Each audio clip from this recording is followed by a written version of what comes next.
కానీ మా పరిస్థితి ఏంటంటే మేము ఖచ్చితంగా రెంట్లకు ఇచ్చి వచ్చిన రెంట్తోనే మేము ఈఎంఐ కట్టాలి సార్. సో మా పరిస్థితి అది సార్, కొంచెం అర్థం చేసుకోండి, మాకు తగ్గట్టుగా ప్లాన్ ఇవ్వండి సార్ అంటారు.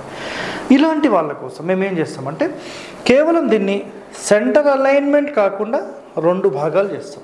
చేసి ఇక్కడ సెంటర్లో ఒక సింహద్వారము, మళ్ళీ ఇక్కడ ఈశాన్యంలో ఒక సింహద్వారం అనేది ఇస్తాం. అప్పుడు ఏమవుతుందంటే ఆటోమేటిక్ కిచెన్ అనేది ఈ పొజిషన్లో పెట్టడానికి ఆస్కారం అనేది ఉంటుంది. అయితే శాస్త్రంలో చెప్పిన కాన్సెప్ట్ ఏంటంటే ఇక్కడ ఒక రోడ్ ఫేసింగ్ అంటే ఒక ఇంటి యొక్క ఫేసింగ్కి 3 సింహద్వారాలు ఉండొద్దు అని చెప్పేశారు.